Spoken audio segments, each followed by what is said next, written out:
Francis Cheese Escudero. Hi, sir. Magandang umaga. Good morning. At parang dumami kayo. May mga good morning sa mga guests Kung from kailan COCA. nag-recess, doon kayo dumami. Sir, unang question. Since yung verified impeachment complaint against BP Sara is now in the Senate, ang tanong ng marami, why the Senate went on break last night without tackling the verified impeachment case against BP Sara? Well, una, yun ang schedule namin. Alam niyo namang lahat yun. Na huling araw namin kahapon, magbe-break talaga kami at magre-resume matapos ang halalan sa June 2. Walang rason para magbago o baguhin yun kahapon. Napakinggan ko si Myla kahapon. Si Myla. Tinatanong si Senator Pimentel, bakit daw walang nagtanong? Sasagutin ko yun. Trabaho ko bilang Senate President, sagutin o presiding officer, sagutin anumang katanungan na ibabato sa plenaryo. Pero hindi ko trabahong tanungin yung mga miyembro kung bakit hindi sila nagtanong at anong nasa isip nila, ba't hindi sila nagtanong. Fact is, walang nagtanong dahil hindi pa naman officially informed ang Senado, ang plenaryo, kaugnay sa paghahain ng impeachment complaint dahil dadaan pa ito sa isang proseso sang-ayon sa rules at practice at procedure ng Senado kaugnay ng mga impeachment complaints. So, sir, mali yung impression na parang may napag-usapan ba na wag itong itackle sa Senate plenary? Walang caucus na naganap, walang usapang naganap sa pagitan ng mga miyembro ng Senado kaugnay nito o kaugnay ng anumang bagay. Bago kami nag-adjourn kahapon, nung Martes, nung Lunes, kahit nung nagdaang linggo, wala kaming pagpupulong na formal kaugnay nito. So what will happen now on the articles of impeachment? As Senate President, it's your call, di ba, sir? So what is your plan? Isa-isayin muna natin. Sang-ayon sa rules ng Senado, kapag kami inihaing articles of impeachment or complaint or resolution on impeachment sa Senado, the Senate President, nakalagay sa rules namin, shall take proper order of the subject of impeachment. Ngayon, ano bang ibig sabihin ng shall take proper order of the subject of impeachment? Hindi nung impeachment complaint, hindi nung impeachment, but the subject of impeachment. Ibig sabihin nun, kailangan isaayos muna ng Senate President ang Senado para sa pag-conduct ng isang pagdinig o trial. Sasagutin ko rin yung isang napakinggan kong abogado na tila eksperto din daw sa mga bagay na ito. Sabi niya, the Senate shall immediately, ayon sa kanya, sabi ng Konstitusyon, proceed with trial. Busin na lang ng konti, pero parang hindi niya nabasa yung saligang batas. Walang sinabing immediately ang saligang batas. Ang sinabi ng saligang batas ay shall forthwith proceed with trial. Ngayon, kung babalik tanawan natin, bago ko sagutin yung tanong, Sally, kukompletuhin ko na para... Okay. Kung babalik tanawan natin, may inihain na impeachment complaint noong 2011 laban kay Ombudsman Mercy Gutierrez. Inihain nyo ng March 23. Nag-adjourn ang Senado ng March 26. Walang ginawa ang Senado noon. Nagsimula ang trial May 19. Mahigit kulang-kulang isang buwan ang lumipas dahil magre-recess din sila noong mga panahong yon. Kung maalala nyo ang impeachment ni dating Chief Justice Corona, ng yumaong dating Chief Justice na si Corona, final ang impeachment complaint ng December 13, nag-trial po sila January 19. So kung susuriin nyo, base sa President yung salitang forthwith, hindi naman po ibig sabihin nun, kinaumagahan, agad-agad, dali-dali. Mahigit 2 buwang inupuan, pinag-aralan, binasa, tiningnan ng Kamara yung mga impeachment complaint na nakabinbin. Mahigit 2 buwan, hindi finorward ng Secretary General ang impeachment complaint sa tanggapan ng Speaker para i-refer sa plenary at sa Committee on Justice. Magkatabi lamang naman ang kwarto tulad sa Senado ng Secretary General at ng Speaker, ang Secretary ng Senate at ng Senate President. Bakit naman kami bigla sasabihang gumalaw umakto agad sa loob lamang ng ilang oras? Kung nagpa-banjing-banjing sila gawin ito, siguro wala naman silang basihan ngayon na madaliin kami lalo na nasa huling araw na ng sesyon. Yan pinadala sa amin, halos mag-aalas 5 pa ng hapon. So, bilang katugunan, Gagampanan namin ang aming tungkulin na pwedeng magawa habang recess, kabilang na ang pag-review ng rules ng Senado sa impeachment dahil kailangan po itong i-update. Halimbawa, yung pagkakaroon at requirement ng judicial affidavits, yung pagkakaroon ng provision at procedure para mag-hearing sa harap ng commissioner, yung pagkakaroon ng matatag at malakas na pre-trial procedure para swabe na at hindi na komplikado at magulo yung trial proper. Ito ay mga bagong procedure sa rules of court na pumasok bago po namin itinalaga yung aming rules of impeachment noon na kailangan po naming baguhin. Pangalawa, kailangan pa rin pag-aralan siyempre ng Secretary General ng Senado, ng Secretariat ng Senado, yung impeachment complaint mismo. Tinanggap lamang namin yung kahapon. So dun sa nagsasabing, bakit hindi agad-agad binabasa ba? May trabaho po kaming kailangan gampanan. Halimbawa, sang-ayon po kasi sa e-commerce law at sa e-gov law, pwede naman maglagay ng e-signature. Hindi ba? Sa resolution, sa bill, sa committee report. Pwede ang e-signature dahil hindi po yan verified. Subalit, ang complaint or resolution on impeachment, verified po yan. Pinanumpaan dapat yan sa harap ng Secretary General ng Kamara. Susuriin pa po isa-isa ng Secretary ng Senado yung mga pirma kung isig ba yon o wet signature. Bawal po ang isig. Dahil kailangan pinanumpaan ito. Paano ka manunumpa sa harap ng SecGen kung inutos mo lang yung opisina mong i-affix yung isig? Meron naman pong app, gagamit kami ng iba't ibang app para makita at malaman kung isig nga ba siya o wet signature, para matiyak na yung bilang talaga ay sapat dun sa 1/3 para mag-comply dun sa direct filing sa Senado. Mga halimbawa lamang ito na mga dapat pang gawin at gampanan ng Senado. At bilang panghuling sagot, para mag-convene ang impeachment court, kailangan may sesyon ang Senado. Okay. Para manumpa ang impeachment judges, kailangan may sesyon ang Senado. Bagaman ang trial pwede mag-proceed kahit na recess, tulad ng nangyari kay dating at yumaong Chief Justice Corona, dapat ito'y masimulan, makonvene at mapanumpa ang mga judges kapag may sesyon.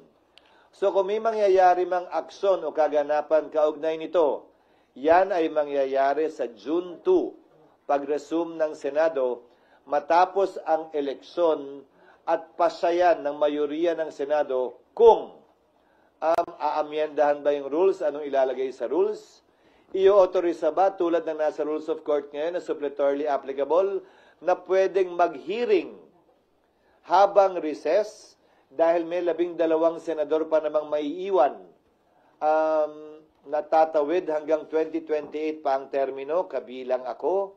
12 lamang naman ang matatapos ang termino. Gagawin ba yung parang sa rules of court, I'm only citing examples, na i-authorize yung 12, parang hearing before a commissioner, natanggapin lamang yung ebidensya. Ito'y court of record naman kasi. Ibig sabihin, kahit na wala pa at hindi personal na narinig yung ebidensya, mababasa naman. Ngayon nga may video pa. Okay. Sir, yung Sana natugunan ko yung iyong katanungan. Sir, Bagaman mahaba. Sir, yung normal course of events na hindi kayo pwedeng mag-impeachment trial dahil naka-adjourn yung session. Pero according to Senate Minority Leader Coco Pimentel, may tinatawag siya na extraordinary situation na pwede niyong i-waive yung rules at kung acceptable to everyone, pwede pa rin kayo mag-conduct na impeachment trial kahit naka-break ang session. Pwede na, gaya ng sinabi ko, ginawa yan nung panahon ng impeachment ni dating Chief Justice Renato Corona. Tumuloy yung impeachment trial bagaman nag-adjourn na ang Kongreso at ang Senado. Nasa rules namin yun. Hindi na kailangan maging extraordinary pa. Pero ulitin ko, kailangan nasimulan at sinimulan ang trial ng may sesyon dahil kailangan mag-convene ang impeachment court ng may sesyon. Walang sariling buhay ang impeachment court, hiwalay sa Senado mismo, sa plenaryo ng Senado. Kinakailangan ng plenaryo ng Senado para masimulan ang impeachment court. So sir, it is better ba kung na-submit ng House of Representatives earlier o few days before ng adjournment para may time kayo na na-actionan sa That plenary? is water under the bridge. It's not for me to decide or pass over the wisdom absence or lack of it on the part of the House in filing it a few hours before we adjourned. Mas marapat siguro sila ang matanong kaugnay niyan. Pero ulitin ko, hindi naman siguro makatarungan o tama na pagkatapos nilang upuan ito ng ilang buwan, biglang pwersahin, pipilitin at sasabihan kami ng sino mang galing sa Kamara na, hoy, bilisan nyo, aksyonan nyo, ano ba kayo? Hindi. Hindi ganon at hindi ako papayag din nun. Ang impeachment process para sa akin, hindi mahalaga kung pabor kayo o kontra, hindi mahalaga kung ma-acquit o ma-convict. Ang mahalaga para sa akin, bilang tagapangulo ng Senado, maging maayos ito, sang-ayon sa batas, credible, kapanipaniwala, at magagawad ng hustisya. Pabor man yun sa opinyon ng mas nakararami o konti o hindi. Considering yung mention nyo ng mga possible scenarios, sir, can we say na walang mangyayaring impeachment trial during the break or mahirap? Wala. Legally, it cannot be done. So, Legally, it cannot be done, again, as I said, because the impeachment court was not convened. The impeachment complaint was not referred to plenary for there to be a basis for the impeachment court to be convened by the Senate sitting as a legislative body, hindi muna as an impeachment court. Sir, kahit sinabi ni PBBM na ayaw niya sa impeachment dahil divisive, sinuportahan pa ng isang religious group, pero still, natuloy pa rin na-impeach si BP Sara sa House, na i-transmit dito sa Senate. Indication ba yon na hindi nagpa-impluensya ang House of Representatives? Siguro mas sila yung dapat mong tanongin yan, hindi ako. Basta ang Senado, gagampanan namin ang tungkulin namin ng, tatagalugin ko ng may malamig na neutralidad ng isang hukom na walang kinikilingan. We will perform our duty and function with the cold neutrality of an impartial judge. And without fear nor favor, we will rule over things as we see fit and based on what is right and what the law provides. Since it is a political process, can we expect na lahat po ng mga senador na tatayong impeachment judge ay magiging fair and impartial, considering na iba kaalyado ni BP Sara?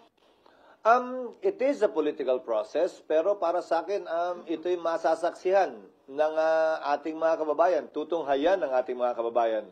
At malaki ang papel na gagampanan ng public opinion naman talaga dito. At yan ang tinatawag na political process siguro. Pero maging ganun pa man, siguro sabay-sabay tayo, impeachment judge man or mga kababayan natin na manonood sa pagdinig. At base sa ating mapapakinggan, makikita, hindi maririnig o hindi makikita, tayo mismo ay gagawa ng sarili nating pasya. At dahil political process nga ito at mga politiko ang tatayong umuupo bilang hukom, sinong politiko ang kilala mo na sumusuwag, ika nga, sa public opinion, lalo na sa panahon ng halalan. So, inimbento talaga itong sistemang ito na nagsulat ng ating saligang batas para ganito naman talaga. Hindi para maging sobrang hiwalay, ika nga, sa opinion ng publiko kaugnay sa bagay nito dahil politiko din naman ang hinuhusgahan. From Myla muna, although para nabanggit niyo na, kung phone in? kung after election magko-convene yung impeachment court, tas limited na yung time ninyo, carry over yun kung bago na yung composition ng mga senador at kongresista sa 20th Congress? Iyon ang aking paniniwala. Bakit? Ang Amerika kung saan natin kinopya yung ating sistema ng demokrasya at Republican government. Yung kanilang Senado, sa pagkakaalam ko, 1/3 lamang ang hinahalal at any one time. May naiiwang 2/3 pa rin. Kaya pwede mong sabihin, continuing body talaga yung Senado. Ang Senado ng Pilipinas, 12. So, walang majority, walang quorum ang maiiwan. Subalit, ilang bagay ang nais kong sabihin kaugnay nito. Tingnan nyo na lamang ang mga collegial courts dahil ito'y hindi function ng legislature. Hindi ito typical na bill sa aking pananaw na pagtapos ng Kongreso, i-file mo uli. Pag hindi na-aprobahan, kailangan aprubahan uli ng magkabilang kamara. Kahit na-aprobahan sa kamara, dito hindi, simula uli sa simula. Halos lahat naman siguro sang-ayon. Ito ay impeachment court. Hiwalay sa function ng lehislatura. Pero siyempre, kikilalanin ang pagtatapos ng termino ng mga miyembro nito. So ano ang pwede nating ihalin tulad dito? Ang mga collegial courts. Ano-ano ang collegial courts? Sandigan Bayan, Court of Appeals, Supreme Court. Isama mo na yung Constitutional Commission, kabilang na ang Civil Service, ang COMELEC. Tanong, kapag kami nakabinbin bang kaso sa mga ito at nagpalit sa tagal ng kaso sa mga korteng yan, ang mga mahistrado ng Korte Suprema, mahistrado ng Court of Appeals ng Sandigan Bayan, dahil ito ay mga courts of record naman, dinidismiss ba yung kaso o nagpapatuloy lamang? Hindi ba ang sagot ay nagpapatuloy lamang ito?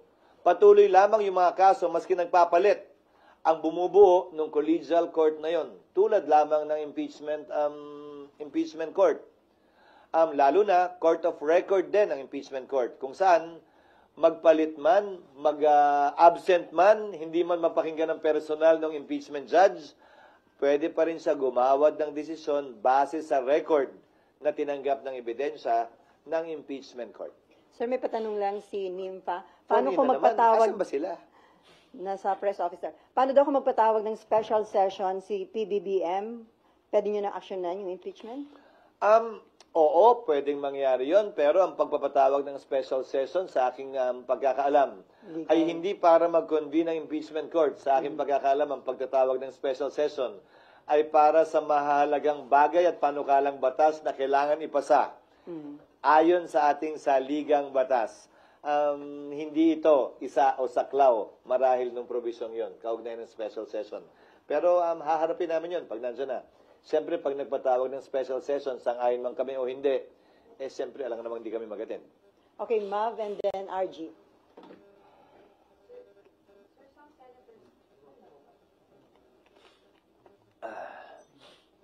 Sir, meron pong mga re-electionist senators na nag-raise na ng concerns na hindi nga raw sila makakampanya kapag araw po nagkaroon ng hearing during the break. Was that part of the consideration? No.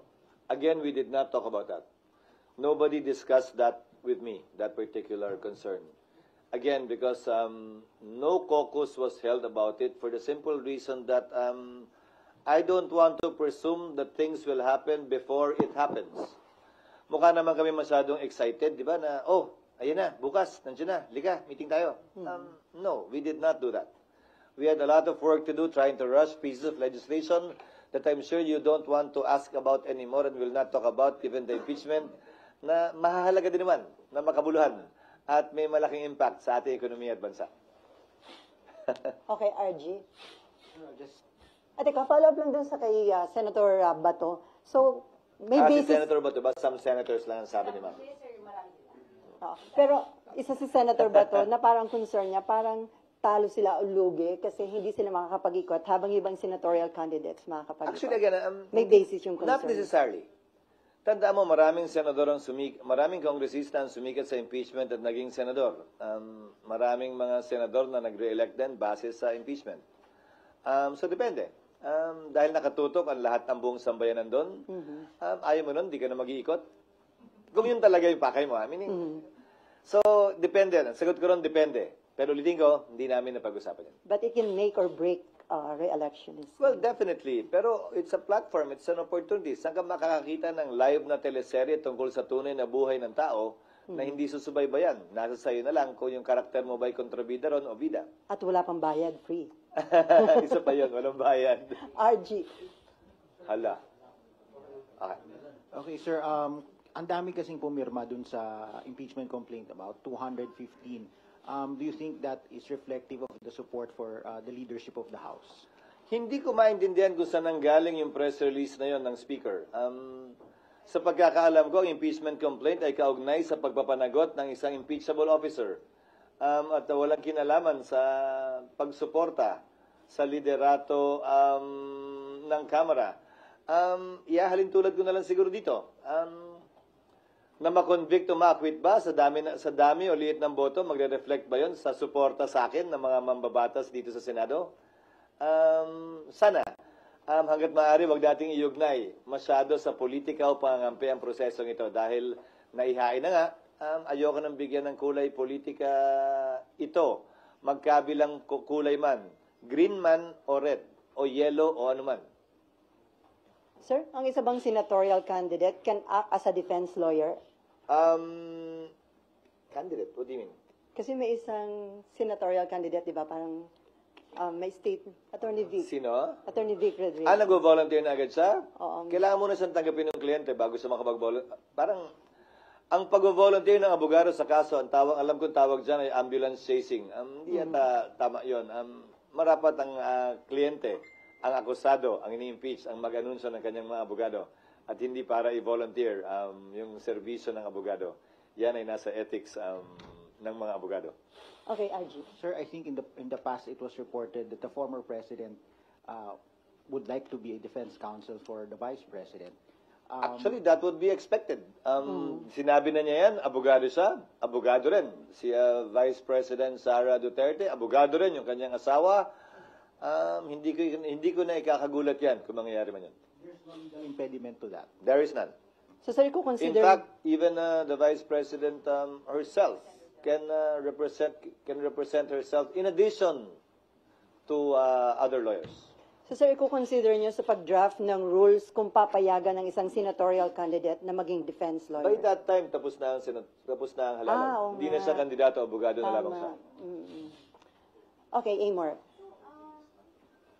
SP, to clarify po, yun pong pagsasagawa or pag-a-amend ng rules for the impeachment trial, hindi din siya gagawin during the recess or it's something na pwedeng gawin during the break? Ngayon na namin gagawin lahat ng pag-aaral, lahat ng panukala, pero kailangan yan aprubahan ng plenaryo sa sesyon ng Senado. So, drafting, sir. Yes. Pero So- mahabang proseso din yun dahil maraming kailangan i-update sa rules. Kung maalala nyo, mula nung aktual na nakatapos ng impeachment ang Senado sa impeachment ni dating Chief Justice Corona, hindi pa na-update yung rules. At maraming butas yung rules na yon na hindi rin in-update matapos yung karanasan ng Senado nun. Dagdag mo pa dyan yung mga pagbabago sa rules na inilabas ng Korte Suprema para mas mapabilis, mas maging efficient yung trial. Ika nga. But I will state one thing for the record and as a matter of policy. Hindi namin ito mamadaliin. Pero hindi rin naman namin ito labis na iaantala. Hindi kami magpapapressure kanino man na bilisan ito o i-delay ito. Gagawin namin yung trabaho namin ayon sa saligang batas bilang pagsunod sa tinatalaga nito at rules mismo ng Senado. Bagaman wala pong updated rules ng Senado, meron pa ring rules na nananaig ngayon. Yan yung existing rules pa namin. Nakabilang nga dyan yung binanggit ko, that the Senate President shall take proper order of the subject of impeachment and matapos nun, shall notify the House of the date when the prosecutors are set to appear. Pero bago lahat mangyari yung tinatawag yung trial, kailangan muna mag-acquire ng jurisdiction ng Senado.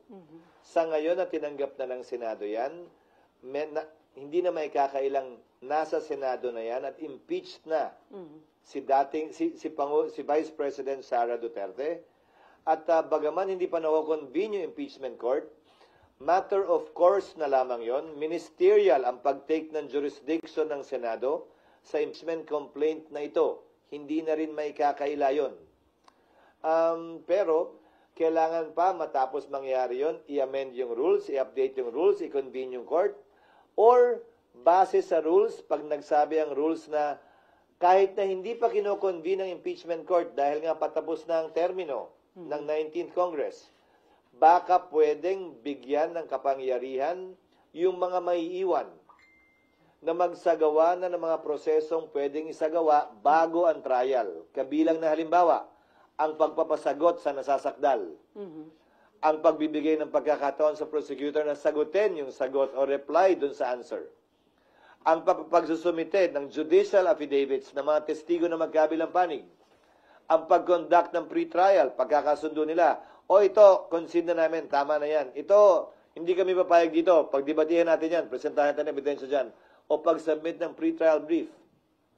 Dahil alalahanin ninyo, bagaman hindi tumutuloy-tuloy ang Senado, ang Senate President, sang-ayon sa rules ng Senado, ay uupo pa rin bilang Senate President hanggang nahalal na ang kanyang kapalit. Dahil ang termino ko ay matatapos pa sa 2028. Kumpara dun sa mga nagdaang Senate President na nagkataong natapos yung kanilang termino ng June 30. Mananatili akong Senate President sa panahon ng break kung saan itong mga bagay na ito ay pwedeng magawa para hindi mag-aksaya ng panahon, ika nga, ang Senado. At nang forthwith, trial may proceed already. Sir, ang status po ngayon is tinitingnan pa po ni Senate Secretary and kayo po mismo titingnan nyo pa yung impeachment, Siya na articles lang. of impeachment. Siya Si na lang. Senate Secretary lang. Kasi ang titingnan lang naman niya, sufficiency in form and substance in terms of the signatures nga. Nag-comply ba yung verification, yung under oath na form? Napirmahan nga ba ito ng 1/3, which is 102. Pero ayon sa ulat sa balita, 70% ang pumirma. So sobra doble o doble ang pumirma.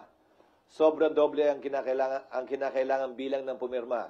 So yun lamang naman ang gagawin niya. Matapos nun, ilalagay nila dapat yan sa agenda eh. Pero hindi tayo nga umabot doon. Dahil nga, kapos, gahol sa oras, at bakit ba kasi last minute at last hour na? Pero sir, bibigyan ng copy yung mga senators para mabasa na nila? Yes, in fact, we will make it public. I don't see any reason why it should not be made public. It is not a secret document. It is a public document, and I believe it should be made public. Sir, sorry, last na po. When is the earliest po sa tingin nyo na pag-uusapan ninyong mga senador yung rules? June 2. Okay. No, formally, in plenary. In plenary. Pero sir, yung pagdadraft ninyo? Hindi kami na yun. Secretariat principally ang gagawa nun.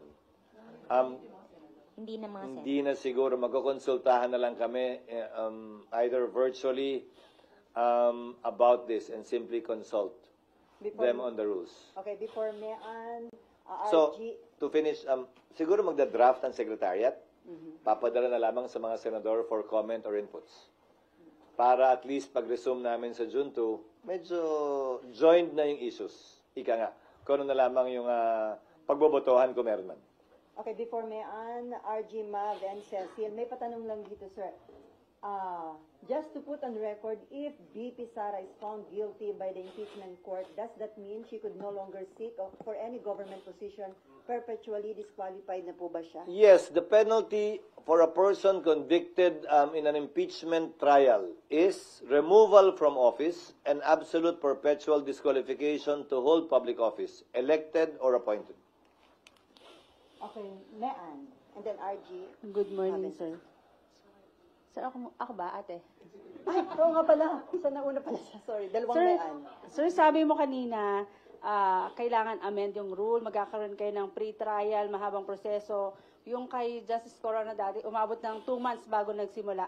So, ano yung chance ngayon ng impeachment dito sa Senate? Wala na. Anong ibig sabihin sa kasalukuyang Senado? Yes, sir. Kasi 1 month na yung natitira sa 19 Congress. Kung ang sinasabi mo ay trial, magkakaroon ba ng trial sa 19th Congress? Depende sa rules na i-approve namin.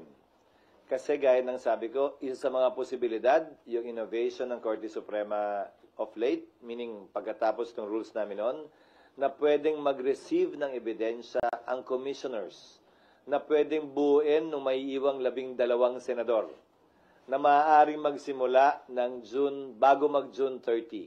So 19th Congress pa rin yun.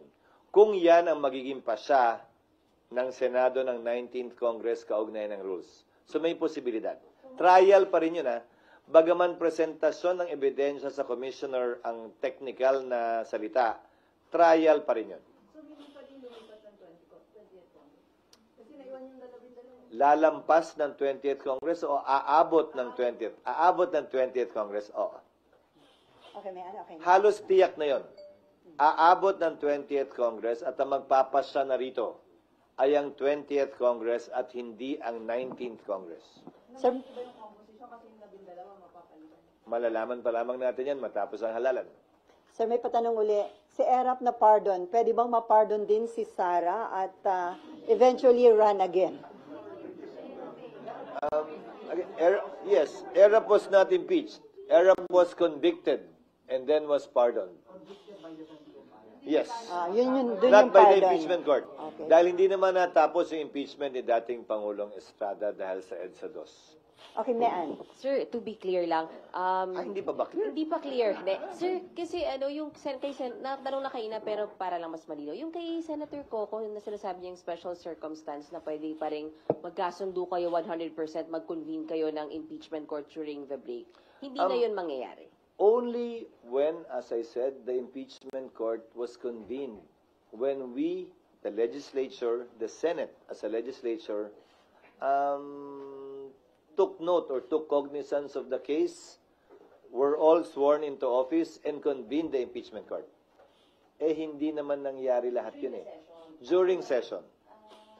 Hindi kami pwede paano namin i-refer yung impeachment sa Rules Committee para i-report out ng plenary para may basihan na magsumpa kami bilang impeachment court at i-convene yung impeachment court.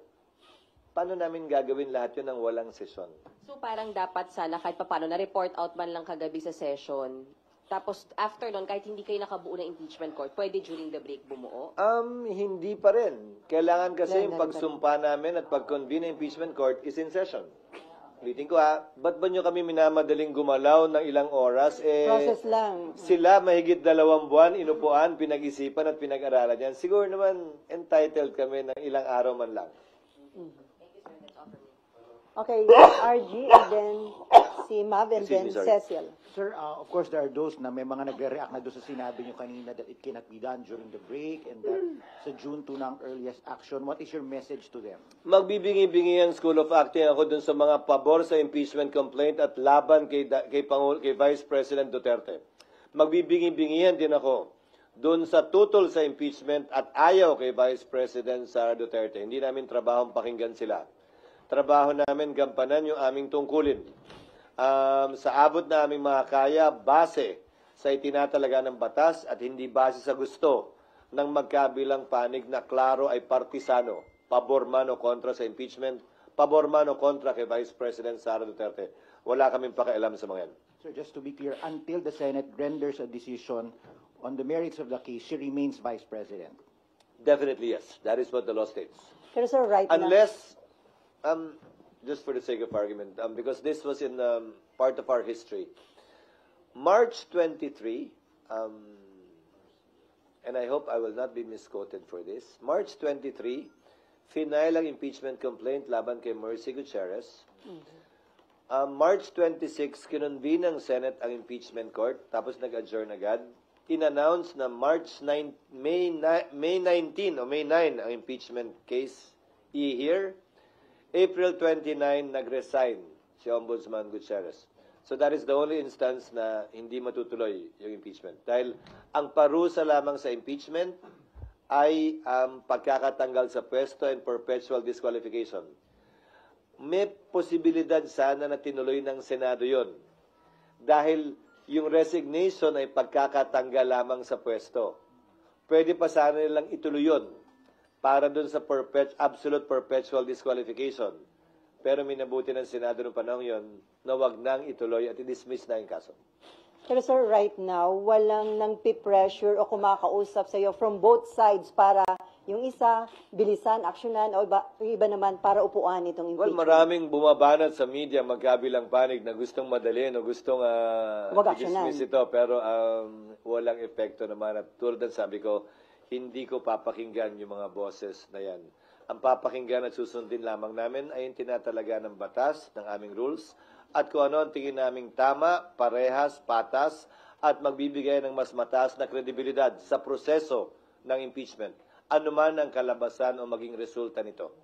Among your colleagues, sir, wala din ganong pressure, magkakaibang sentiments. Hindi kami nagkausap. Siguro itong mga susunod na araw pa lang kami magkakausap-usap pag nakita-kita sa kampanya.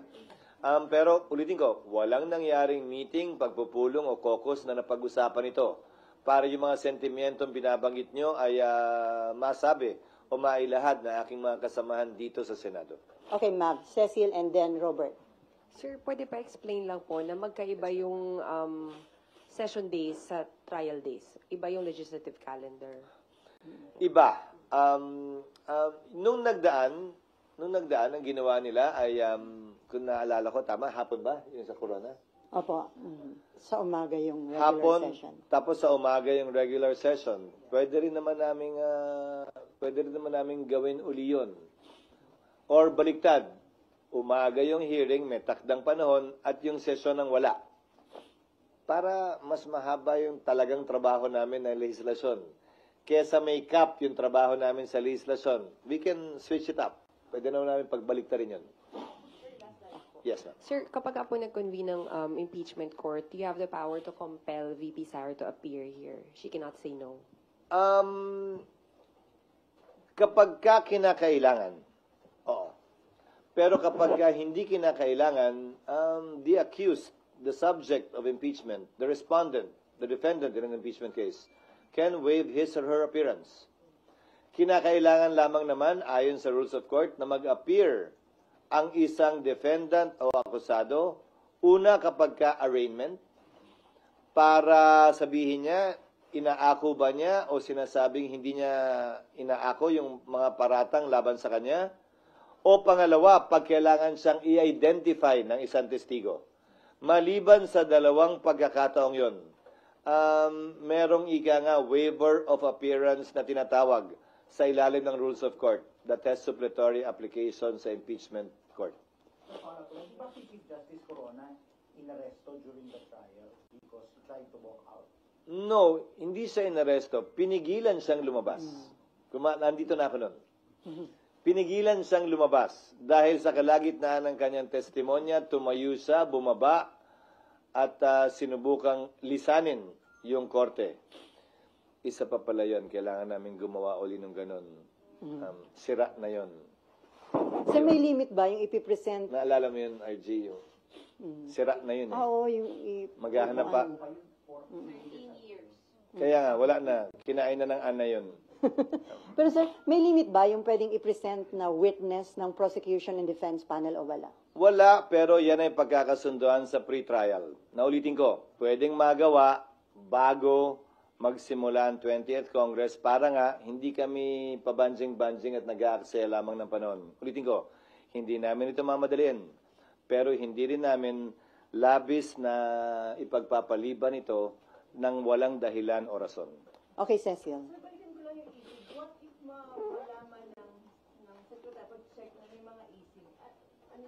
Basta't 1/3 pa rin. Basta't may 102 pa rin. Hindi na mahalaga sa amin kung 103 pa yan o 105 o 107 o kung sino yon. Ang mahalaga, mambabata sila at may 102 signatures.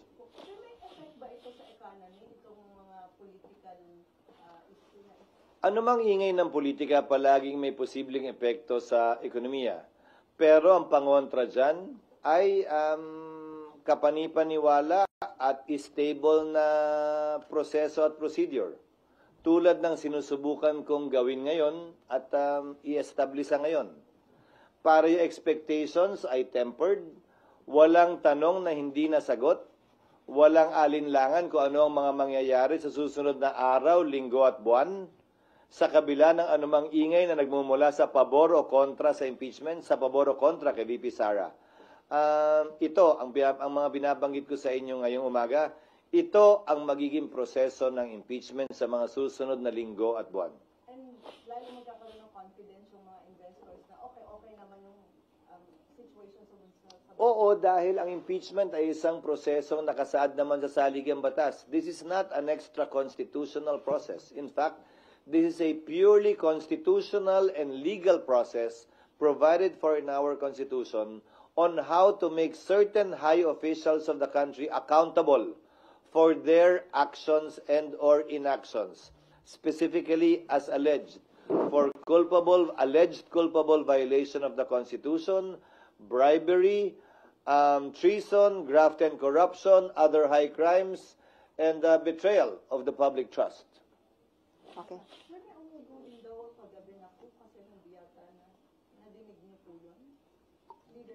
Hindi. Piso isa naman na yan. Again, I will reiterate what I said earlier. It is a rumor until it happens. Pang-counter daw yun ng mga Duterte, sir, dun sa impeachment. Again, it is a rumor until it happens. Bakit? Pag nagpalit, ano mangyayari? Baka kung ano nila, Anong iba nga mangyayari daw? Kanya. Sabi nung chismis.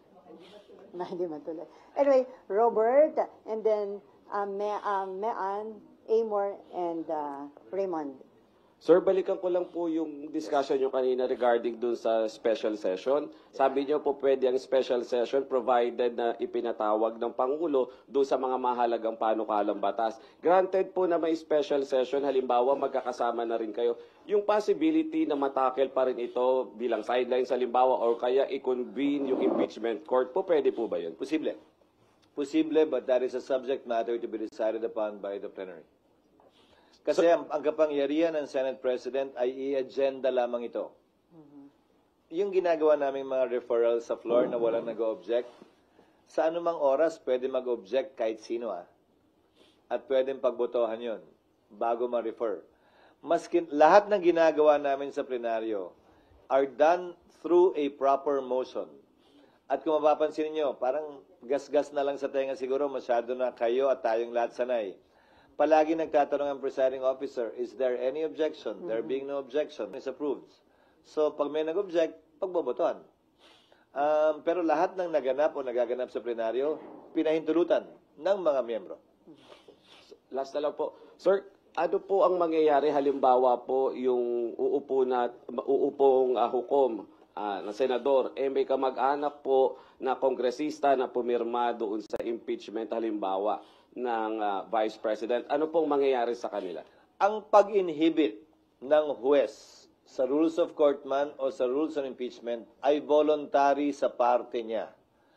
Walang proseso para persahang ipa-inhibit sa pamamagitan ng botohan ang sino mang hukom sa anumang paglilitis. So, kung meron man ganyang pagkakataon, desisyon niya. Pero babalik rin ko. O de kung may posisyon pala yung pumirma, may posisyon din ba yung hindi pumirma na kailangan din mag-inhibit yung kamag-anak nun? Hindi naman siguro, di ba? Bakit nyo sasabihin kailangan lang mag-inhibit yung pumirma? Bakit hindi nyo sasabihin dapat mag-inhibit yan yung hindi pumirma? It cuts both ways. But for me, it's a purely voluntary act, whether an impeachment judge will inhibit himself or herself. Sir, follow-up doon. Pwede daw bang ma-disqualify ang sinumang senador na nag-express ng opposition sa impeachment? Ma-disqualify saan? Sa pag-act as impeachment judge. Kasi may nagsabing, oo. Hindi, parang tututulan ko hanggang dulo yung impeachment. 19th Congress ba yan o 20th Congress? Kasi ang magpapasya, 20th na eh. So, ang tinatanong ko sa inyo, yung senador bang nagsasabi niya na i-acquit ay 19th Congress pa sa 20th Congress? Kung manalo, sir. O de, hindi pa natin alam. So, 19th nga ba o 20th? Kaya yung tanong ko, di ba? Pero sir, kung sakali, na hanggang 20th. Again, I will admonish and keep on reminding the senators who will surely be part of the impeachment court, either in the 19th or 20th Congress, dahil impeachment court pa rin naman ang magpapasya ng ilang preliminary na mga bagay. To kindly, please, refrain from talking one way or the other for or against the impeachment or the impeachable officer in relation to this case. Pwede naman nilang purihin si Vice President Sara hanggang langit kung gusto nila nang walang kinalaman at hindi pumapatungkol sa impeachment. Wala namang problema yun.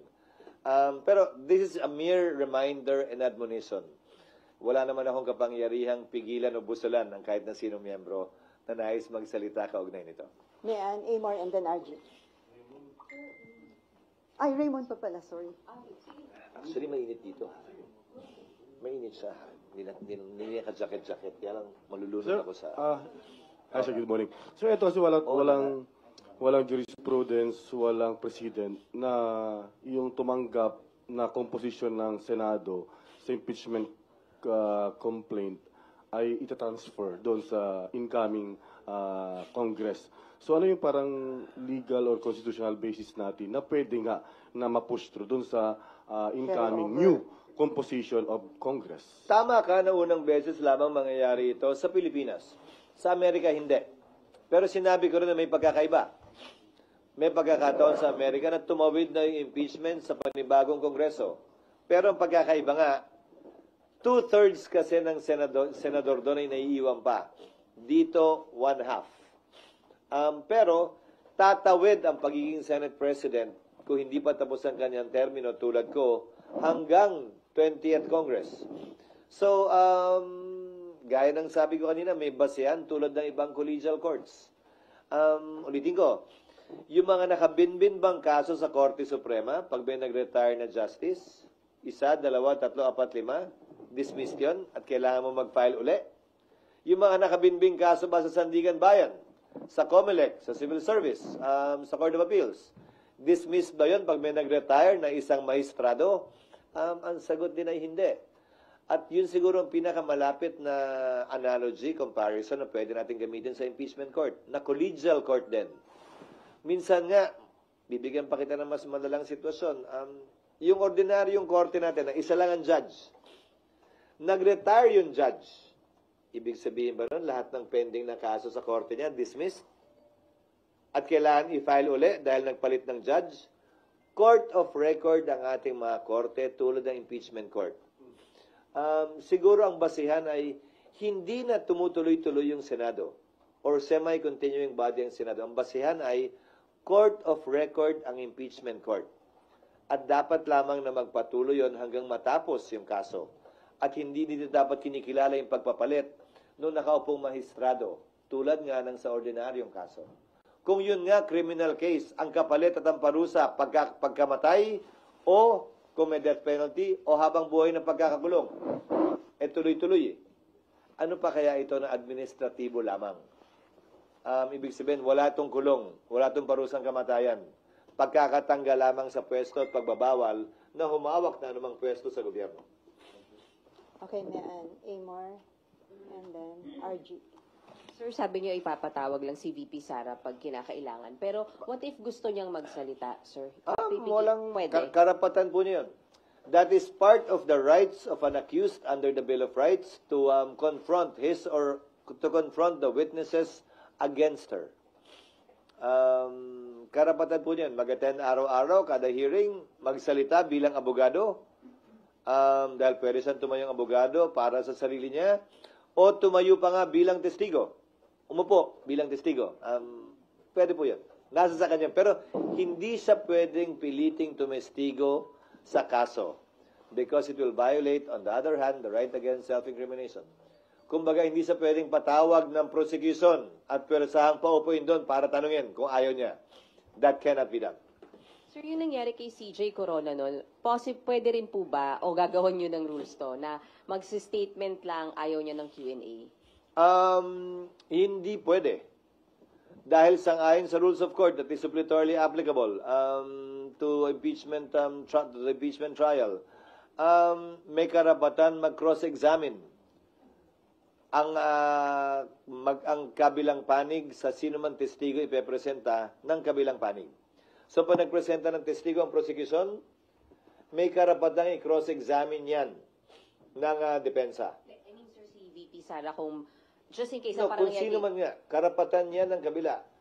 At kapag ka hindi na subject sa cross-examination, hindi admissible yung testimonya ng testigo. Sir, may... Sir, pag just in case naman daw ipatawag nyo, kailangan siya, pero hindi siya dumating, meron bang kaparusahan pag ganon? The impeachment court, very much like the Senate, more so in fact because it is an impeachment court, has the power and authority to issue subpoena. May kapangyarihan nga kami mag-issue ng subpoena. Sir, At may... sang-ayon sa rules, yan ay pwedeng i-issue lamang either sa pamamagitan ng botohan o kung babaguhin yung rules, sa pamamagitan lamang ng kautusan ng presiding officer. Sir, may certain period ba para tapusin yung impeachment trial o pwede itong parang matagalan? Wala, pero sino ba naman na may gustong umabot ito till kingdom come? Wala naman siguro may gusto nun. One way or the other, kailangan ito pagpasyahan at desisyonan. Ulitin ko, nang hindi minamadali, pero hindi rin naman pinagpapaliban ng labis. Okay, Amor and then RG. SP, kung matuloy po yung impeachment trial nga this 19th Congress, ang sabi niyo po possible na umaga, plenary session, and then hapon, yun pong impeachment trial. So sir, paano yung time dun sa mga pending bills and offhand? May mga nakikita po ba kayong mga bills na pwedeng maapektuhan ng lack of time dahil matatapos na nga po yung 19th Congress? Maliit na lamang ang epekto kung meron man. Dahil pagbalik namin sa June 2, 6 na session days na lamang ang meron namin. So, 6 na session days na lamang apektado nung AM-PM schedule na binabanggit mo. At kung mako-convene nga yung impeachment court sa panahong yon, magre-recess na rin kami makalipas ang 6 na session days. So, yung balance ng mga araw ngayon hanggang June 30 ay puro trial na lamang yun. Dahil hindi na kami pwede magsesyon. Meron ba kayo, sir, bills na nakikita Hinahabol? dapat ihabol pa? To name a few that comes to mind. Number 1, yung Konektadong Pinoy. Number 2, na BICAM na-approve na on third reading by both houses. Yung e-gov bill, na hindi umabot yung ratification ng Bicameral Conference Committee report dahil may ilang pang concerns ang executive branch. Kasi nga, ayoko nang may nabibito Ayoko may binabalik sa BICAM So, hanggat maaari nakikipag-coordinate kami closely sa executive kaugnay sa mga panukalang batas na pinapasa namin. Pangatlo ay yung right sizing bill. Tatalakayin din namin yan. Pang-apat ay yung Virology Act na ibabaycam during the recess. Ito ay pagpapalakas ng ating virology department para sa gayon ay kung magka-pandemya muli, mas kaya na nating i-handle ito. Again, to name a few, those would be at the top of my mind. Yung Wage hike. hindi, yung mga binanggit ko, lahat nasa LEDAC. Yung wage hike, hindi ko alam kung magiging prioridad yan ng Kamara o hindi.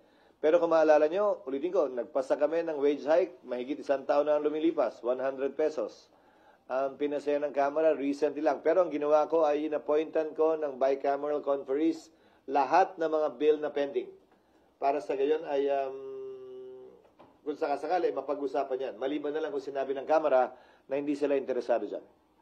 Okay, RG. Ay, okay ka na, Emma? Thank you, ma'am. Sir, kasi kanina sabi niyo you will review the signature. So, No, the secretary the will. secretariat will review Wag the naman signature. na ako yun. The secretariat. Ayoko. Oo nga, 200 yun. But sir, Hindi, may app pa. We will be using several apps to be able to detect and check. Minsan by the naked eye kita na kung e-sig o wet signature. okay sir, after kung halimbawa mangyari nga talaga that the earliest action of the Senate will be after or by June. June 2. June 2. Maraming pwede mangyari within that time. The complexion of Congress might change because of the elections. Since napag-usapan na naman natin yung hypothetical kanina, So hypothetical tayo ulit. is it also possible na the next Congress, the House, can withdraw the complaint? Yes. Tulad lamang na anumang complaint na inihain sa korte, pwedeng bawian. Halimbawa, criminal case man o civil case. Gitna ito o administrative case. Pwedeng i-withdraw na nagrereklamo ang kaso sa anumang panahon. Sa kaso ng Kongreso, it has to be withdrawn by more than 2/3 para hindi umabot dun sa 1/3 requirement.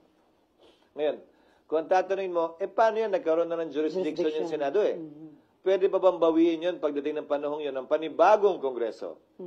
Isang bagay yan na pagpapasyahan ng impeachment court pagdating ng panahon by a majority vote if they disagree with the ruling of the presiding officer. But your question was, I take it, pwede bang gawin yan ng Kongreso? Yes, they can do that. Pero kung may epekto ba yun na actual na i-withdraw, pagdedesisyonan ng impeachment court yan at ayokong pangunahan. So possible, sir, na kahit i-withdraw, kung mag-decide yung Senate na ituloy, Once pending na sa korte, lahat ng gagawin ay desisyonan ng korte at Korte. hindi pwedeng pagpasya ng isang panig lamang.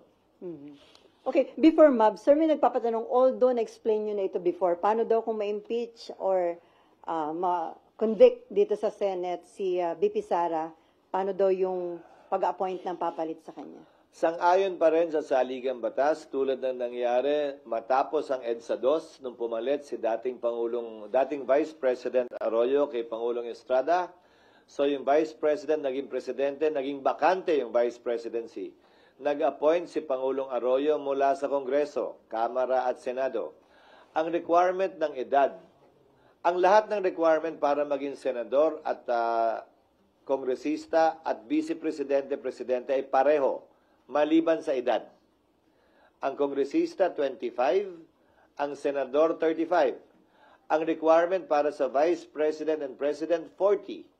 So, pwedeng pumili si Pangulong Marcos ng kongresista o senador na ang edad ay 40 years old and above.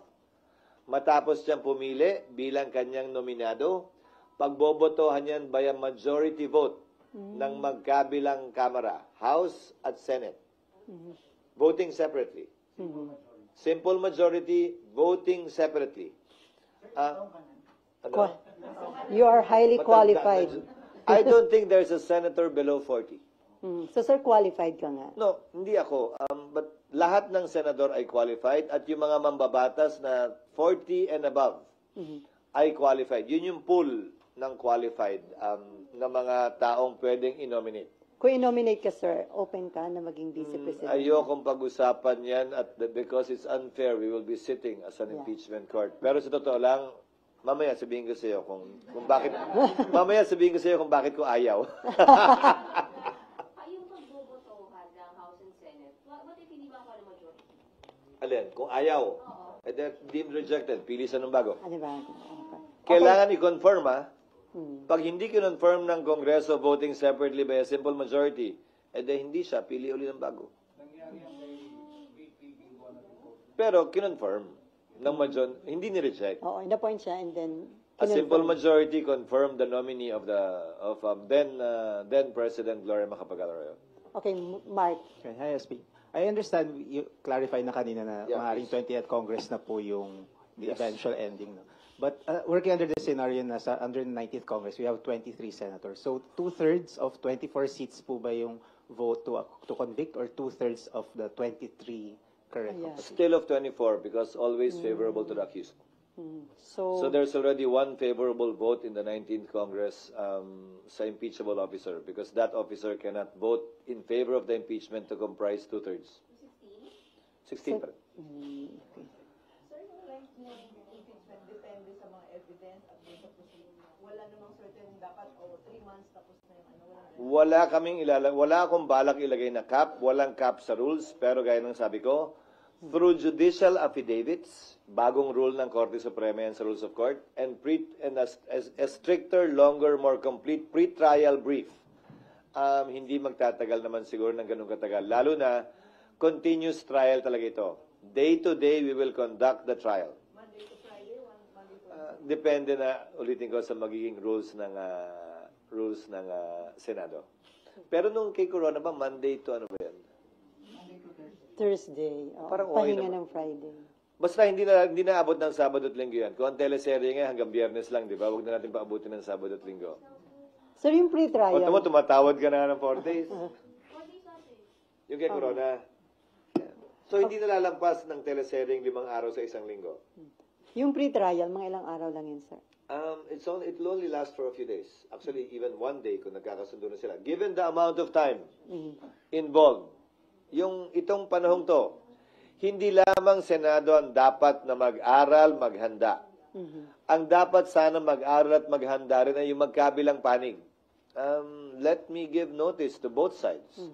Both the prosecution panel and the defense panel of the defense team of the Vice President. They have sufficient time to prepare and study for this. So, hindi naman siguro katanggap-tanggap, hindi lamang sa amin, sa mata ng publiko, na pagbigyan anumang delay, na hindi sila handa, walang testigo, hindi handa yung ebidensya, dahil itong panahong to, dapat ginugugol na nila para gawin at kompletuhin yan. Pati yung impeachment judge, sir, dapat mag-aral. Well, kahit naman ako naghahanda, magbabasa uli, ang tagal ko nang hindi nagpa-practice. Matagal-tagal na ako hindi nakakapag-appear din sa husgado. Nagbago na rin yung rules on evidence. Gagamitin ko rin itong panahong to para magbasa muli, to brush up on my rules on evidence, the Supreme Court decisions on the rules on evidence. At nang magampan na namin yung aming tungkulin na may buong katapatan sa provision ng batas. Okay, Mav, and then may Ann. Sir, sorry. In case po na senator yung ma-appoint at ma-confirm, do you operate on 23 senators lang? Paano kung Ma-appoint o ma-confirm mo, Timmy? kunwari po, piliin ni Magbobotohan. Presidente, tapos ma-confirm siya ng Kongreso. Oo, sir, ano lang, hypothetical lang. Layo mo na, ha? Yes, sir. Layo mo na, Hindi, kanina, darling, ha? sir, kasi napag-usapan na po yung kapalit. Layo mo na nga, darling, ha? Oo. And sir, kapag ka po kasi kunwari, Senador nagkaroon na ng po. hatol ng parang by July, ganyan. So sir, isang buong Congress na 23 lang kayo, ganyan. The decision to call for a special election is to be decided upon by Congress. Ang pagtatawag ng special election sa anumang bakanting pwesto, congressman o mayor, vice mayor o senador ay desisyon ng Kongreso. Bakit? Kailangan kasi mag-appropriate ng pondo para sa special election na yon. At hindi basta-basta ang nagagawa yon. Sa kaugnay naman ng COMELEC, meron silang pondo. There are times, may mga taon na may pondo sila for special elections. Pero may mga taon na wala. So kung may pondo sila to conduct special elections, COMELEC can do it on its own by basing it on a resolution either from the House or the Senate to fill that seat. Pero madalas sa madalas, in practice, hindi po ginagawa dahil may quorum pa naman ang Senado. Hindi naman makakaapekto sa quorum. Marami na rin nabakanteng posisyon sa House sa pamamagitan ng pagpanaw ng mga mambabatas. Hindi na nagpapatawag ng special election ang Kamara. Bihira magpatawag. So based on the resolution, pwede magpatawag ang COMELEC kung may pondo sila. Kung wala, kailangan talaga ng isang batas para magpatawag ng special election. Okay. Sir, sorry, may pahabol na lang po yung desk ko. Kanina, sir, yung kung hindi po atin si VP Sara, tapos pinatawag siya dito, pwede siya isubpoena. Yes. Should she ignore the subpoena? What happens? Subpoena is a compulsory process, meaning to say she can be compelled to attend. Like what we do with respect to witnesses in the hearings of the Senate. The Sergeant at Arms, with the assistance and aid of law enforcement officers, may effect the compulsory order for her to appear. Mag-issue in ng plenary. warrant of arrest, sir? But I heard a comment of Vice President Estrada that she welcomes this in order to present her case. So, VP Duterte, sorry. That she welcomes this. Estrada. Sinasabi ko? Estrada. Sorry. VP. But I heard a comment of VP Sara in connection with the looming impeachment complaint to be filed against her that she would welcome it as an opportunity to present her side of the story vis-a-vis the accusations being hurled against her by members of the House. So I hope that will indeed be her position. So, kung mag-change yung kanyang stand, hindi nga siya mag-attend kahit may subpoena, possible yung pag-issue ng warrant of arrest. Merong subpoena lang. Hindi pa naman warrant. Subpoena is enough. Kung hindi pa rin nga siya mag-attend. Again, a subpoena is a compulsory process. The Sergeant at Arms and law enforcement officers can enforce a subpoena. Okay, ma'am. And then Cecil. Sir, yung pre-trial ay mangyayari pag na-convene na? O pre-trial Under our rules kasi, wala pa yon. Kasi wala pa naman noon eh. So, pag sa amendment namin ng rules, nilagay na yon, pwedeng pagpasahan ng 19th Congress na payagan na yon sa ilalim ng 19th Congress. Dahil nga, yung presiding officer, sangayon sa aming rules, ay may kapangyarihan to take proper order of the subject matter of impeachment. I mean, it should happen, yung pre-trial, pag na-convene. So, June 2 onwards pa rin. Hindi kailangan nga ma-convene eh. Kasi, ang magulo pa siya eh. Kung isipin mo, convene, susumpa, tapos susumpa uli. Sir, basic to. Ano po bang laman ng pre-trial? Nakalagay doon, yung mga ebidensya nila, yung bilang ng testigo nila, at nakapaloob doon yung judicial affidavits nila. Kumbaga, halos wala ng direct examination. Dito lang napanood nyo sa Corona trial na, so nung petsang to, nasaan ka? Nakalagay na rin yung kwento niya, ipapa-identify na lamang sa kanya yung kanyang judicial affidavit. Ikaw ba talaga gumawa nito? Pirma mo ba ito? Lahat ba na nakapaloob dito ay totoo? Cross-examination na diretso. So, It will abbreviate the proceedings. Mas mabilis ang proceedings. Ngayon, may nakasaad din sa Rules of Court na yung mga testigo at ebidensya na hindi mo binanggit dyan, hindi mo na pwedeng ipresenta pa. Maliban na lang kung nadiscover mo lamang nitong makalipas ang ilang araw, ilang oras na wala pa, hindi mo pa alam nung ginawa mo yung pre-trial. So, may mga ganon. So, in a way, nalilimitahan niya yung pagpapatagal na maaaring gawin ng magkabilang panig. Basically, the pre-trial is just a submission of yung nga mga affidavit, Yes. which and- could happen before the convening. Yes, Okay. that's what I'm saying. If the rules will authorize the presiding officer to issue those, kabilang na yung pagpapasagot kay VP Sara, kabilang na yung pagsasabit ng reply ng mga prosecutors. Lahat ng bagay na ito, hindi pa to trial, can be done already under the 19th Congress, lalampas ng konti sa 20th Congress, pero yung trial mismo talaga, magsisimula ng 20th Congress. Except again, kung sa rules ay sabihin na pwedeng mag-receive ng evidence through commissioners. Yung 12 may iiwang kasi ginagawa na rin ng korte yan ngayon eh. Pwedeng tumanggap ng ebidensya ay may iiwang 12. Trial na rin yun in a way. Dahil tumatanggap ka na ng ebidensya through commissioners, quote-unquote eh. Not the whole court. If that will be decided upon by the majority. Sir, safe pa rin sabihin that the impeachment trial mag-uumpisa ng 19th, itutuloy ng 20th, Yes. hahatulan ng 20th. Yes. Tama, okay. Yung paghahatol, pagpapasa, 20th na. Okay, sir, isa na lang sa akin. Sir, paano po yung mga hindi lawyers na mga magiging senator judge? Dapat bang mag-aral sila?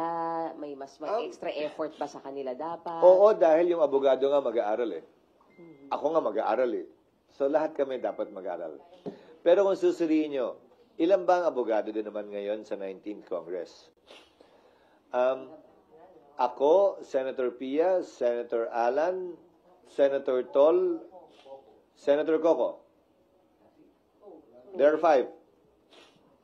So, sir, itong impeachment indication na gaano ka-importante ng mga lawyer ang lawmakers. Hindi naman kailangan abogado kasi nga hindi naman kailangan maging abogado kasi naman kahit nga abogado mag-aaral pa eh. Baka mamaya mas malalim pa yung pag-aaral nila kaysa sa abogado na akala niya alam niya na lahat, di ba? So, hindi naman nangangahulugan. Yes, to start, especially those who will remain until the 20th Congress because they're not up for re-election. Siyempre, yung mga tumatakbo pa lang, asikasuhin na muna nila yung kampanya nila, okay lang yun. Okay, RG, and then Cecil, and then Georgia. Sir, as a politician, how will you describe yung political context habang nakabitin tong issue na impeachment for the next few months? I mean, can you imagine having a campaign with this and then sabi nyo aabot ng 20th? Can you imagine having a SONA, the budget hearings with this looming, hanging over everybody else's heads? This is a legal constitutional process. Hindi natin dapat to ikatakot o ikabahala. May election man, wala mang election, may SONA man, wala mang SONA. Ito'y constitutional process na tinalaga ng ating saligang batas para mapayapang maresolbahan anumang hindi natin pagkakaunawaan o para magawa yung gusto nating magawa. Or mahadlangan yung ayaw nating makita mangyari. We should not be afraid of this. If this will be an election issue, then so be it. Hindi ba maganda yun? At least may valid election issue na pwede mo talagang tanungin sa mga kandidato. Na pwedeng pagbasihan ng ating mga botante kung iboboto nga ba nila o hindi.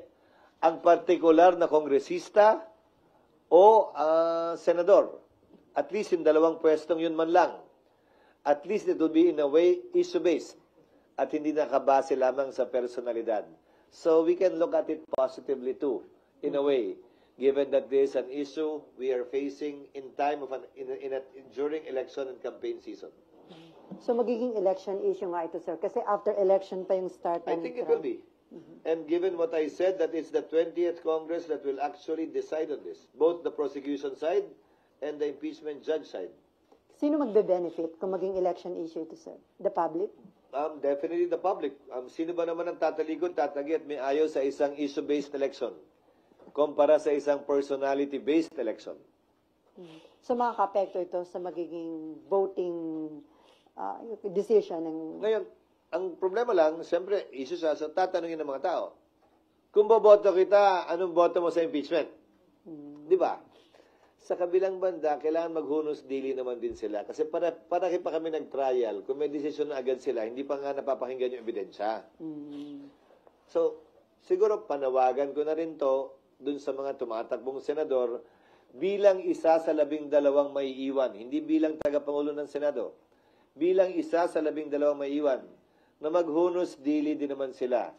Ang pinakamaganda sigurong pwedeng masabi ay tatayuan nila kung anong tama, nararapat, na ayon sa hustisya, batas at ebidensya, kung saan man siya ituro nun.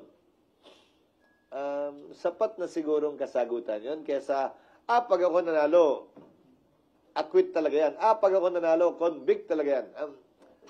I hope they will avoid those things. But then again, I cannot control the passions of a campaign speech, especially during election time. Okay, Cecil and then Jojo. Sir, can we say na under jurisdiction na ngayon ng Senate yung CBP since na-transfer na yung impeachment case? VP herself, no. The subject of impeachment, yes. And second, yung physical preparation. Because the only time a court acquires jurisdiction over the person of a respondent, accused, or defendant is when she files her answer, or in a criminal case when she is arraigned. So, on her person, hindi pa. Anyway, second, sir, yung preparation when it comes to robes and other... At least may mahabang panahon kami, 3 buwan para magpasukat. Kamukha din nung ginamit po dun sa case kay Chief Justice Corona, yung naka-robe and naka-parang gala na gano'n. May sinasabi yung Okay lang naman yung robe, wag lang yung isama yung wig. So talagang robe, sir. Yan ang isusuot nyo. Hindi, pag-uusapan pa rin yan. Ayokong pangunahan. Pero, sa palagay ko, saganang akin. Pero ito'y pagbabotohan ng mayoriya. Importante pa rin yung robe, ika nga, para lamang mapaalala sa kada senador na sila'y nakaupo, hindi bilang legislator, kung hindi bilang impeachment judge. If only to constantly remind them while they're there, seated, in the same seat that they usually sit in, that they are there as impeachment court judges, not as ordinary legislators. If only for that. Kung ako tatanungin, mas gusto kong meron. nasa rules ba kung ano yung color and others? Wala. Sa pagkakaalam ko, wala. Sir, unfair daw yung walang wig, sabi nila. Ano? Unfair na walang wig. Okay, Jojo. Sa ibang jurisdiction o bansa kasi may ganon yung mga maestrado eh. Okay, Jojo. Yes. Kasi iba na balikin yun na magkakaroon ng free trial and then yung mag-i-start ang impeachment trial at 28 Congress na cross-examination ba kagad na yun? Posible. Ayokong sabihing safe gawin dahil pagpapasyahan pa lamang yan ng mga miyembro ng Senado pagbalik namin ng June 2. Pero yung mga option na to, ipepresenta at ilalahad namin sa mga miyembro para makonsidera at mapagbotohan pagdating ng June 2. Yung ba isa sa magandang option para mas mapapadali matapos ito yung Ulitin ko, hindi namin to ginagawa para madalian. Yan ay nakapaloob sa rules of court na suppletorily applicable na kailangan naming ibagay sa proseso ng impeachment na kakaiba sa isang civil, administrative, o criminal case kung saan sumasaklaw yung rules of court.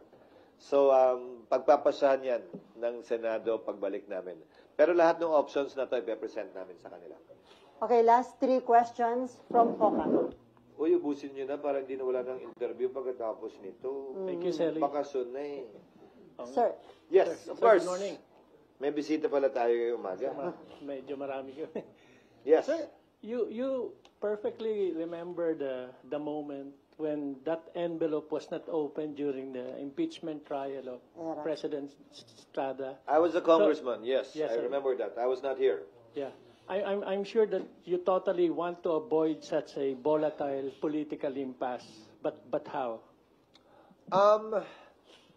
By maintaining the credibility and impartiality of the impeachment court. which is what I'm trying to do beginning today. Again, without fear nor favor, nang walang pinapaboran, nang walang kinikitilang karapatan, gagampanan namin yung aming tungkulin. Pero sa dulo, sang-ayon kasi sa rules on impeachment. Kaya di ba si Senator Pimentel noon ay nagbitiw, kung tama ang pagkakaalala ko. Dahil under the Constitution, ang uupo bilang presiding officer talaga kapag ini-impeach ang presidente ay Chief Justice. Hindi naman talaga, wala namang co-presiding eh. Wala rin namang majority leader ang impeachment court eh. Ginawa lamang nila noon yun eh. Kung talagang korte yan, Chief Justice ang presiding officer sa presidente pag in-impeach. It's the Senate President that presides in relation to other impeachable officers, Vice President down. At ang proseso ay, anumang order initially will be decided upon by the presiding officer. If a member disagrees, he can stand up, question it, or object to it, pagbobotohan ng plenaryo. Yun yung proseso. Masunod man o hindi yung gusto ng nakararami, yun ang desisyon ng korte eh. Ngayon, pwede rin desisyon na ng presiding officer kung ayaw niyang magpasya. Sasabihin niya, ayokong magpasya dyan, ibabato ko sa plenaryo. Kayo mag-decide. Kung ano man ang maging resulta nun, yun ang susundin ko bilang presiding officer. Sang-ayon man niya na taliwas sa gusto ng mas nakararami. Yun yung proseso eh. Actually, they had no choice at that time but to follow the majority. Sir, follow up. Yes, please. Sir, the matter of shifting an impeachment case from the 19th to the 20th Congress, we heard your position, yes. But can that be questioned and clarified with, for example, the Supreme Court? Of course. They can do that. Pero unahan ko na rin. Kung gagawin man nila yan, maliban na lamang kung may temporary restraining order na i-issue ang Korte Suprema kaugnay nito sa transition na ito, magpapatuloy ang trabaho namin, 19th o 20th Congressman yan, at hindi pwedeng gamiting rason dahilan o palusot yan ninuman, prosecution man o respondent na may nakabingbing kaso, basta't walang temporary restraining order. Yun lamang ang pipigil sa Kongreso na magpatuloy sa proseso ng impeachment. Okay, pero karapatan po nila yun. Okay, last pero question. sagutin ko rin siguro, pero para sa akin, so may 1-year ban, gagawin uli, lalong tatagal, lalo tayong maghaharap sa iba't iba. Hindi ba gusto na magkabilang panig? Kabilang na impeachment judges, ha?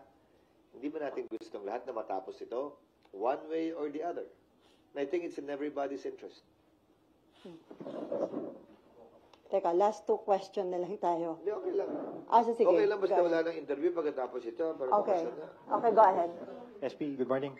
Michael Flores po sa Reuters. Makinagatabi. Tabi. Siring man. Sir, you mentioned that as Senate President, you have the power to set the agenda for during plenary, and it was asked earlier that and you mentioned that it's possible na you can convene as an impeachment court should the President authorize a special session over another matter. So, as Senate President, will you include that in the agenda should the President decide to hold a special session? If the Secretariat is ready, yes, it will be included in the agenda, but it's not my sole decision. It will be voted upon by plenary. You're not usually with us on a daily basis, except for today, perhaps because of the impeachment complaint. Everything we do, although it's not being objected to, it seems like it's an order being issued by me. Everything we do is subject to the vote of the majority. So kung wala nag-object, ibig sabihin, bumoto silang lahat pabor doon. If someone objects, then we have to put it to a vote. But these things are decided upon by plenary, not by the presiding officer alone. Sir, may patanong, yung bang verdict ng impeachment court can still be appealed sa Korte Suprema? As far as I know, no. Final na yun, sir. It has been tried, I think. I forget the ruling. For having committed grave abuse of discretion or something, but I think the Supreme Court dismissed it. Again, if my recollection serves me right. But I'm not sure. Okay, from Bloomberg. Yes, ma'am. Yeah, thank you. Senator, I have a non-impeachment related question. About one of the laws we passed? Yes, I think so. Yeah. Finally. It's a bill that you authored, I believe, about that bill on Mining. Yeah, exactly, prohibiting Mining. What's the status of that, sir? And has it reached the BICAM? I think we passed it on third reading, but the period is 10 years, period? not 5. Ba't nakalagay dun? 5 ba o 10? Alam ko 10. 5. 5 ba? Yung effectivity after 5 years pa. 5 ba? 5 ba nakalagay? Hindi ba in-amend na 10? 5 Pakicheck na lang. years nakalagay. Sa bill o sa in-approve namin? Oo. Pakicheck. Yung effectivity ng ban, parang 5 years after. 5 o 10? Hindi ko na maalala eh. Ano bang... Pero nakita namin, PR. 5 din nakita namin, sir. Pero, sir, But the reason for that mining ban is this. Again, why reinvent the wheel if it has been reinvented? We're looking at Indonesia. Ginawa ng Indonesia, nag-impose ng mining ban within a certain period. Now they have several processing plants. 4, I believe. The Philippines is one of the richest mineral-rich country in the world. We are 3rd or 4th mineral-rich country in the world. So mineral-wise, the Philippines is actually a rich country pretending to be poor. The problem is, which is why I filed a resolution to investigate it during the recess, yung mga exploration permit at MPSA na ini-issue, ang daming hindi ginagamit at tumatakbo. Ewan ko sa DNR kung bakit hindi nila nire-revoke. Non-use is a valid ground for revocation. Hinahawakan lang to ng kung sino-sinong nung nakapwesto ay kinuha lahat para lamang ibenta, wala naman silang puhunan para talaga i-explore. Again, we're a mineral-rich country pretending to be poor. If this is done, I believe this will be a game changer for our country. If we will have processing finally here in our country. For those who are concerned na 5 years is too short, then convince us and ask for 7, 8, 10. But don't tell me we don't need this. Don't tell me you don't want this for your country. Don't tell me you don't want this for the Filipino. Bili mo yung iron ore, yung copper, yung nickel dito minimina, tapos dadalhin sa China, sa ibang bansa, ipoprocess, tapos bibili natin ng mas mahal dahil yung value added ginawa doon, igaling dito yun. Di ba? Maawa na tayo sa bansa natin.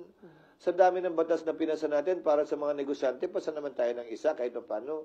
The entire fiscal mining bill favors mining companies to make it easier for them, more attractive for them. Ito naman yung sukle. Makapagbigay ng trabaho sa Pilipino, value added, at buwis dito, kesa galing na lamang sa ibang bansa palagi, yung finished product o value added product. okay, follow up. Yeah. So, 5 years, Senator. So the BICAM will likely be held in June na po, no? During the break, I'm hoping it will be done during the break. During the break. Para pag-resume namin, ma-ratify namin. And the Nakalimutan ko pala yun sa mga bill na binanggit ko. Oo nga. And the Ikaw pa mining- naman nag-sponsor. And the mining companies will have a chance to maybe make an argument, no, to extend it. Of course, I've heard their arguments actually. Okay. I've talked to most of them already because they sent position papers already. But again, I will also appeal, if they want to appeal this, I want to appeal to them too. Don't talk to me about removing that provision. Touring naman yun eh. Talk to me about hindi kaya ng 5, pwede ba 7? Hindi kaya ng 7, pwede ba 8? 10.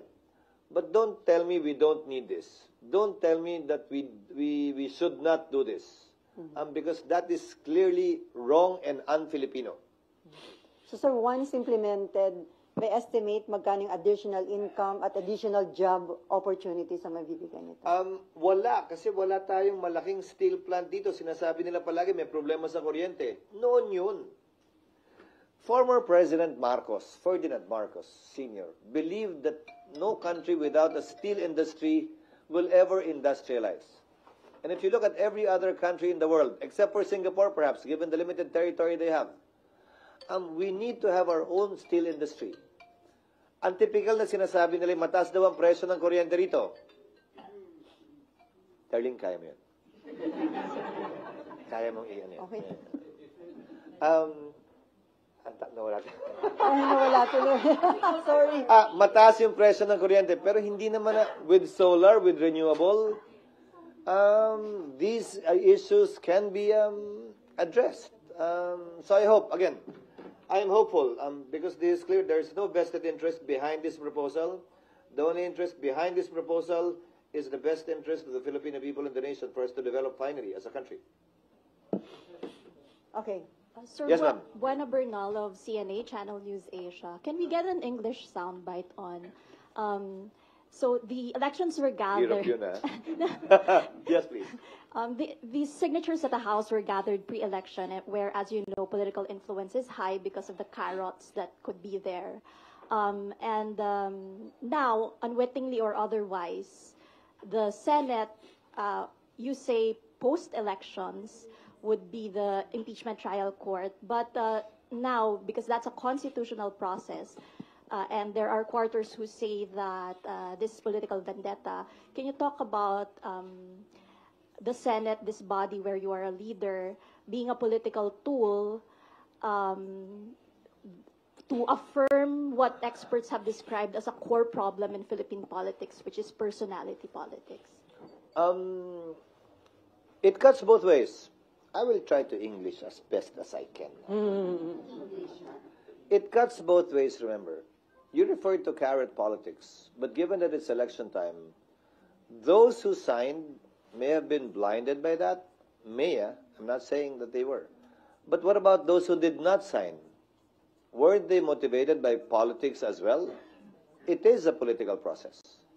So it's unfair to accuse only those who signed of politics and not those who did not sign. They were both engaged. In politics. And as I said earlier too, given that we're only translating what I said earlier in Filipino, remember? And as I said earlier too, I think it's an opportunity, given that it's election time and campaign season leading to the 2025 elections, that we actually have a chance of this being an issue-based election, at least insofar as members of the House and members of the Senate are concerned, with the admonition on the part of the members of the Senate for them not to be too partisan with respect to saying what their judgment will be should they win and become an impeachment judge. I hope this will be asked by voters in debates, what their position is or will be. And let that be the basis of the judgment of our people, whether or not to vote for them in the coming elections. In relation to a bill passed in this body, can you talk about the importance of creating a defense economy, a local defense economy in the Philippines, especially given the situation in the West Philippines? You're talking of SPEDEZA. Yes. Given the situation in the West Philippine Sea and given our dependence on our allies for our own defense, I think this is the first step towards being self-sufficient with respect to being able to defend ourselves. Instead of simply borrowing missile systems from other countries, perhaps we can also start doing our own R&D for ourselves, uniquely applicable to our situation, given that we're the only archipelago, as I understand, in the world. Add to that the fact that it will provide jobs and hopefully export opportunities to other countries of whatever may be produced within the Philippines. Okay, last question. Japanese Kyodo News, Sasaki. Sa ilong lang. Newsbeat. Okay, go ahead. I wish to ask you about the proposal of plebiscite in Sulu. The adjournment of Senate means that you think you don't need to make an urgent decision of the potential plebiscite before the BAM election in October. Sir, I have a problem with that bill, actually. Why? The main reason why Sulu was excluded from BARM to begin with is a Supreme Court decision that said You've asked Sulu so many times already. And it was only until they said yes that you stopped asking. That's why Sulu was removed from BARM. And here we are asking them again. Didn't we read the Supreme Court decision? And what is the impact, if at all, of the Supreme Court decision on this new law again that we're passing? So it might be begging the question, given the Supreme Court decision already. So we need to study it further, whether or not the Supreme Court decision actually bars us from asking them again, which we have done 4 or 5 times already, which is one of the main reasons for excluding. Remember, the Supreme Court said, among others, you've asked them several times whether or not to join, but you didn't ask anyone who already joined if they want to leave. That's unfair. That's wrong. So the counterpart measure of this would be, we can ask Sulu again, but will we ask the others if they can leave? Kung meron bang specific timeline on that? None. The deadline would be on June 2 when we resume. What we will be doing essentially is I will be instructing the Senate Secretary, Senate Legal, in consultation with some experts in the legal field that we might get as outsourced resource persons to draft amended rules, updating it with respect to the rules of court, and answering some of the gaps discovered during the Corona trial. Most of the officials at that time are still here. And make the corresponding recommendations during the recess, send them to the members of the 19th Congress so they can study it, evaluate it, refer it to their own consultants so that we can act on it and vote upon it when we resume. Okay, last question from JV. Isa lang po. Yes, sir. Okay po. Ayun, given the marami pa tayong kailangang ihabol na bills, sapat na Actually, po ba? konti na lang, mga 7. Konti na lang. So are Mga you okay, sorry po. So are you confident na from June 2 to 13 may papasa natin, may ratify natin, or gusto nyo sana magkaroon ng special session? I am hopeful we can do it within the 6 session days. Why? Even if it has not yet been approved on second reading. No. Even if it has not yet been reported out in committee. If they do that during the recess, we can report it out on Monday. Remember, we have 6 session days. We can report it out on the first day, sponsor it on the first day or on the second day, subject it to interpellations for 3 days. No, I'm sorry. For 1 day, approve it on second reading, and with a 3-day notice, approve it on third reading. If we extend sessions on a Thursday, we can do more. If the President certifies it as urgent, then we can dispense with the 3 days. So I am very hopeful that yes, we can. With the assistance of the executive, if it is a priority measure, we can abbreviate the process and pass certain other bills that haven't even been sponsored on the floor in the 6 remaining session days that we have, while at the same time acting on the rules on impeachment.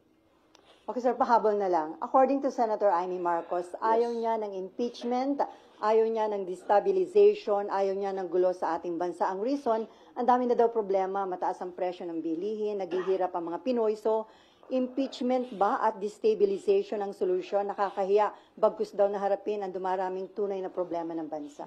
May basis po ba yung kanya? I respect her decision, especially given that she's a re-electionist that should be focusing on sharing with our people her position on these issues, which she's exactly doing. However, it is now a reality and a fact, whether we like it or else. Nasa amin na yun. At meron kaming trabaho at constitutional duty na gampanan nito.